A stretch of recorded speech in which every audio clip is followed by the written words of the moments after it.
If I focused on what I didn't have, I don't believe those clients would have closed with me, because it is mindset. It is the intention.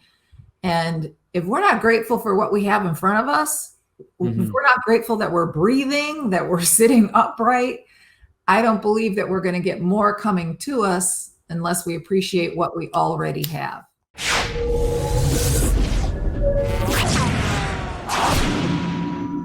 Are you feeling stuck? Are you feeling unmotivated today? Are you feeling like, oh my God, another day? I have a guest today that's going to dispel all of the darkness, all of the clouds, if there's any clouds in your brain. Her name is Eleni Anastos. Did I say your name right? Yes, that was very good. Awesome. You are an author, a speaker, a prosperity coach, a business strategist. Now you have a lot of business clients and clients that are just, individual people, correct? Am I right? Correct. Welcome, by the way. Yeah. Let's get started. What you're a book. You have a new book out, and it's called My Reinvented Life. And there's a rather interesting story in that book. And I know I've heard the story. We talked once before on a podcast. So I don't want to stop talking. I want to hear you talk now. What is that story that inspired you to write that book, My Reinvented Life? Well, first of all, thank you for inviting me back. It's great to be here with you, Chris. Yeah. My pleasure. And the catalyst for me writing that book was actually an incredibly traumatic event that literally turned my world upside down. Right. From one day to the next. And I'm sure many people can relate to, especially these past 18, 19 months, how our world can change on a dime with no notice, no question. Right. And when I was stuck in that mode of, I can't believe this happened. I mean, I was physically hurt. I was every which way emotionally hurt. I was battling a lot of demons, if you will. Right. It was a world that I didn't even recognize. And again, I know people can relate, because sometimes what worked for you yesterday doesn't work for you today. Right. Yeah. And when I was trying to move forward, that's when I felt so stuck, because I've always been future focused. I could always see the other side. I was always one of those that could see the light at the end of the tunnel. We're always going to make it through to the other side, and I thank God that I inherited that from my mom, that regardless of what happens to us, we're going to keep going. We can find a way. Right. But when this event happened to me 10 years ago, at first I couldn't find a way. I felt stuck. I didn't even recognize myself. The quintessential, I was always the pick yourself up by the bootstraps kind of gal, and you just forge on. I couldn't. I was so hurt. I was stuck in a victim mode. And when I realized that I couldn't get excited about the future, that scared the hell out of me. Yes. And you got out of it, though. Well, yes, because when you're sitting in that, okay, this cannot be the rest of my life. No. I was literally like, this cannot be the rest of my life. Were you at the bottom? I mean, did it feel that way? Like you were like on the floor? I mean, literally on the floor and the bottom, emotionally and every other way. Yeah. Mentally, physically, financially, you name it. And again, I know that a lot of people can relate to that. But because I've always been excited about the future, always being future focused. One of my mom's favorite sayings was, every day you wake up is a chance for a dream to come true. But when I could no longer dream, I could no longer be future focused. Right. That was my wake up call. Like, whoa, I've got to get out of this. I got to do something to kick myself in the ass and get back here. And that's when I knew that, and it was not easy, but everything starts with a decision. Yes, it does. It's still a long game, but it all starts with a decision. I knew I had to reinvent my life, because the life I had up to that point was just no longer an option. So you were feeling vulnerable. You needed some renewal. What was the process you went through to get back up, essentially? How did that work in your head there? How did that work? I'm glad you brought up the word vulnerable, because that was probably one of the biggest lessons for me, to embrace my own vulnerability. Right. Because I admit that before that, I kind of used to equate vulnerability with weakness in a sense. And I realized that's absolutely not the case. No. Because when we truly embrace our vulnerability, that takes guts. Man, it takes guts to reach out for help. Mm-hmm. It takes guts to say, I can't do this alone. I don't want to stay where I'm at. Please help me. That's courageous and vulnerable. They're one and the same. So when I realized it's okay that I feel the way that I do, it's okay that I'm hurt, it's okay that I'm scared, but I just started reaching out for help and started to pull myself back up. And I literally went through a specific process, and I do talk about it in detail in my book, but it was really about deciding that I wasn't going to stay where I was at. Right. And then I had to have a roadmap. So you decide you're not going to stay where you're at. You figure out where you want to go. And then we have to reverse engineer. How are we going to get there? Easier said than done, but we have to be strategic about it. Can you take us through your process a little bit about that? From being on the bottom to realizing that you were getting better and rising up, so to speak. Yes. Well, when I accepted that the life that I had up to that point was no longer an option, it was no longer a fit for me. I could not go back. Again, all connected to the trauma. I realized that I was equating myself, and I would imagine somebody else can relate to this. When you've done something for so long, for decades, which many of us have, and I've heard so many people say, but it's all I've ever done. But it's all I've ever done. And many people are in a profession for 20, 30, 40 years. It may be all you've ever done, but please hear me. It's not all that you are. Right. There's so much more potential in there.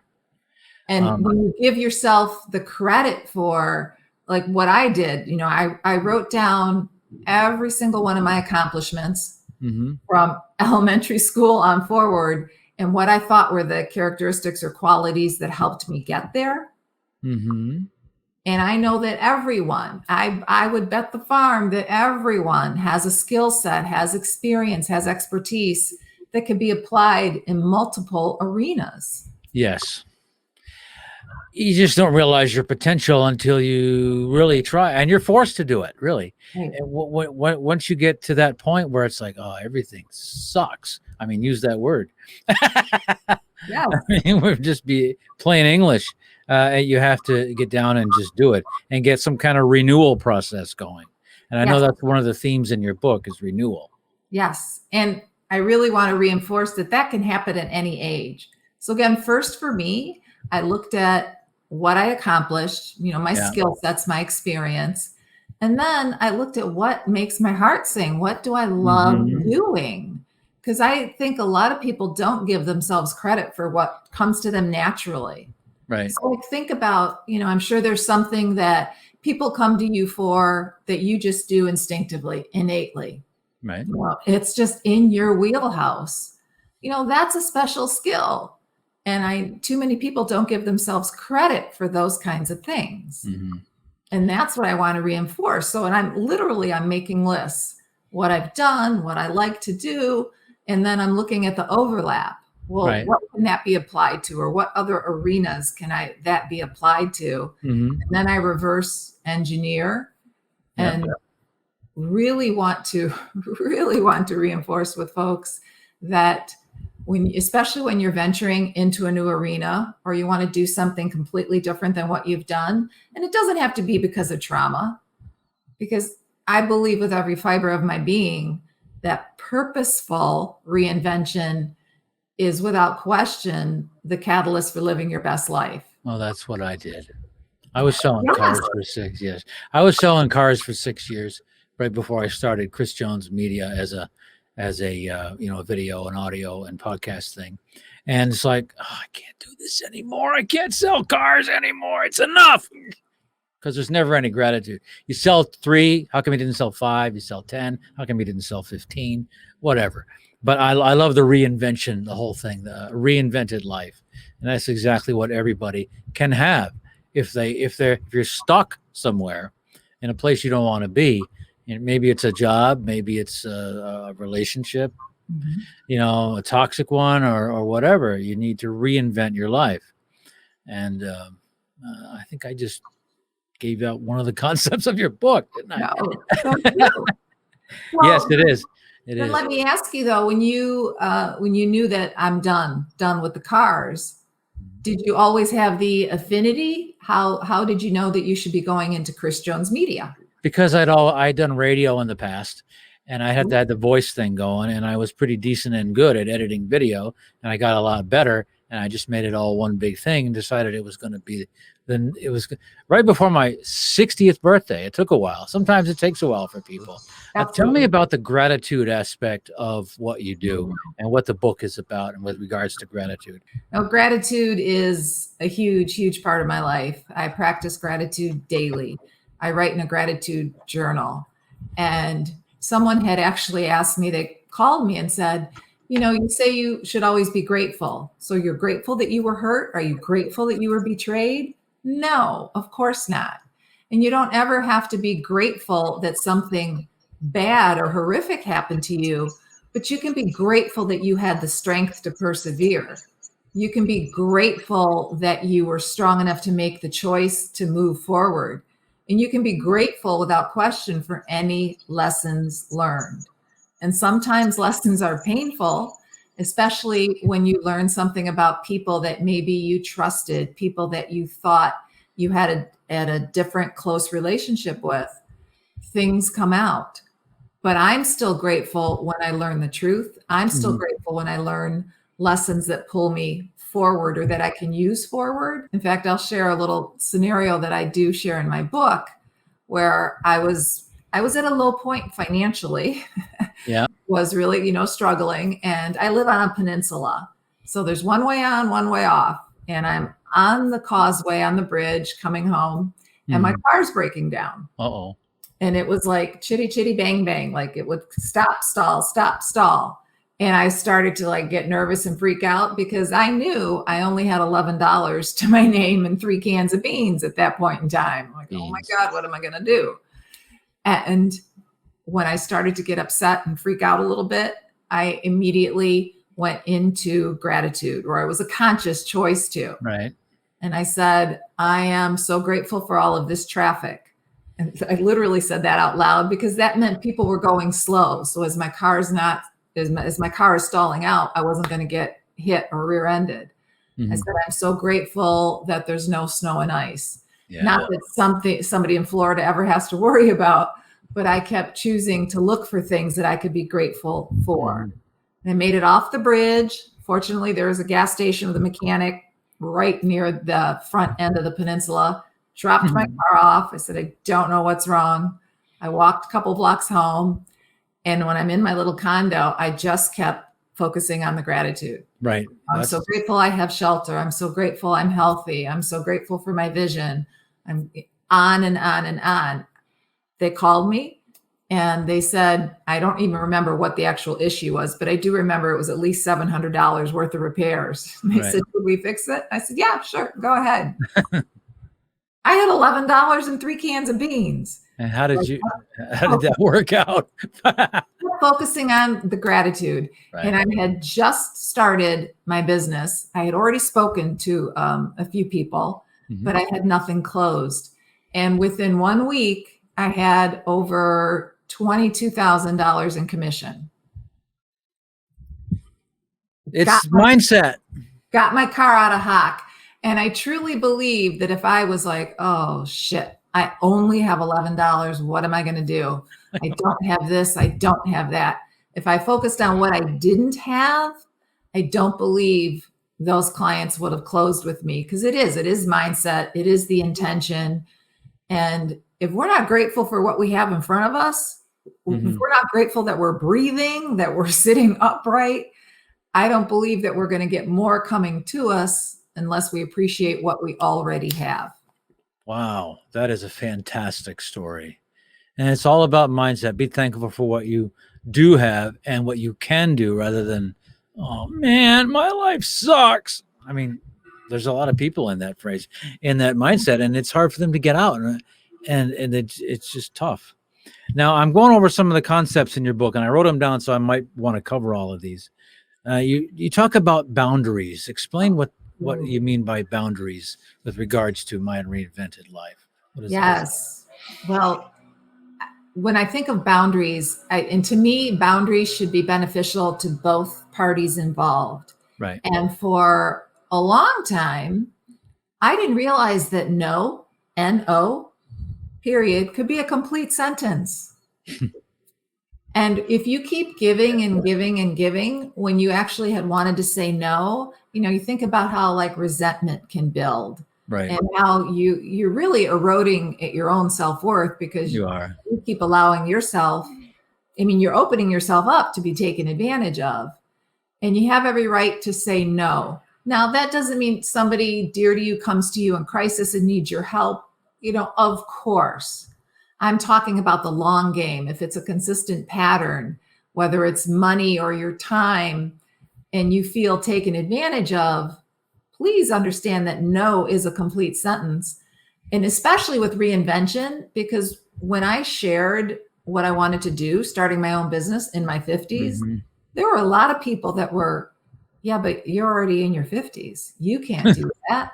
And I'm like, oh man, that is the worst. That is the worst mindset ever. You could be 89.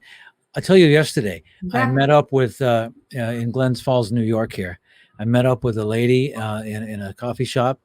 She's 89, driving around, doing stuff, running a nonprofit and a couple other things. And it's like, you're never too old to do stuff like that. No.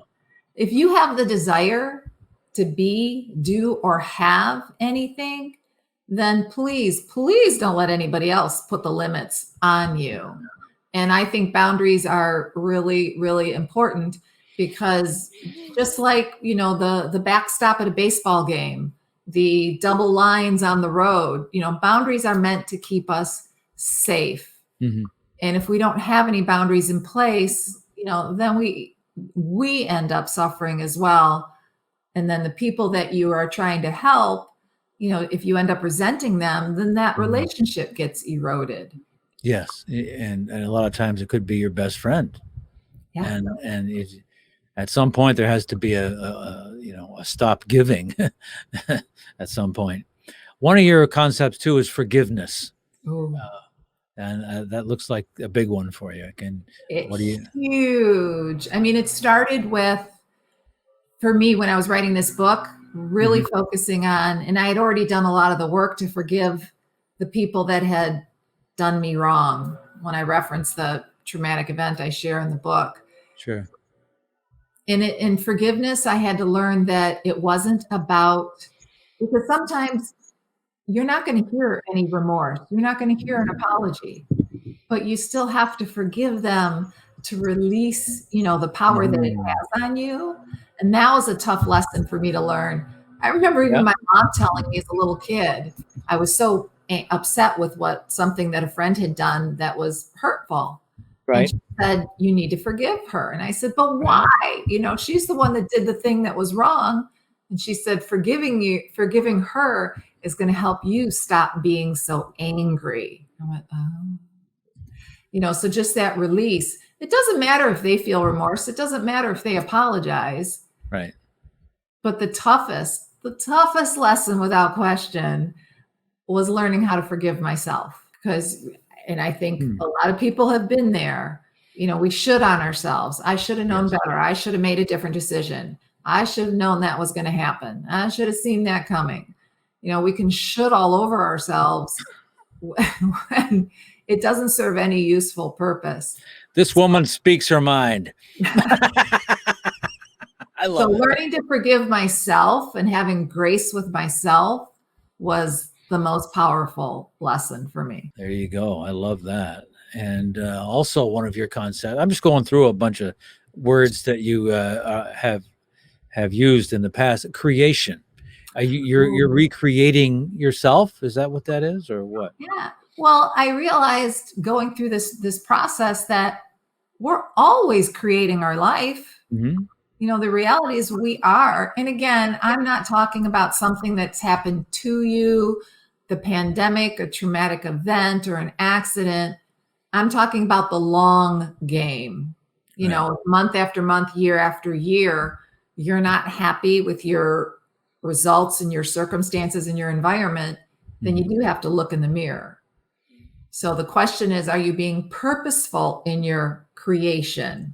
Are you creating the life you want, or are you creating the life that you don't want? When you create, all these concepts all relate to each other, don't they? And if you're creating the life you don't want, that means maybe you don't want to do what you're doing. Maybe you don't want to get up and do that 9 to 5 or 6 to 6 or whatever it is. And you should do something else, reinvent your life. This concept is awesome. You also help a lot of business people, don't you? Yes. Like you do CEOs and I mean, like anybody really, right? Yes. And so how does it work from a business standpoint? You're in a company, you're sitting in a room, or I don't know how you Zoom maybe or whatever, but how do you, is it really kind of the same ideas as an individual, a business? It is a similar concept because it all starts with what are the results they want to get? Right. Where do they want to go? And then I love using the term reverse engineering. We have to decide where you want to go and nail that down. Because if you don't have a clear image, what you want for yourself, professionally or personally, or what you want for your business, then nothing's going to happen. You know, like getting into a car and you use GPS, you're not going to get an instruction. You're not going to get the step-by-step to get there. The first thing you do is plug in the final destination. So a lot of people, if they're, and that's part of the work too, that if they are unclear, you got to help them get clear. The clarity on exactly what you want your goals, business-wise, income-wise, personal, whatever it is that you want to improve on, that has to get nailed down first. So then we can cultivate the roadmap that helps you get there. So using the idea of the GPS destination is perfect because that's exactly what it's just really kind of the same thing. Now, the book came out when? It's called, I have it down on the bottom here. It says My Reinvented Life. That came out when? Earlier this summer, I think, right? It came out in August. In August. And how's it doing? I think it hit bestseller, right? Am I right? Yes. Well, good for you. That is awesome. That is awesome. Now I have to ask the next question. What's next for Eleni? Well, I'm so honored and excited to the feedback I've gotten from the book, because I've said from the beginning, my intentions were if even one person gets back up after reading my story and realizes they can begin again, regardless of age or circumstance, it's all worth it. Wow. So I've been speaking to groups. I'm going to continue to do that because I'm very mission driven and I want to inspire people to own their life and to create the one that they want.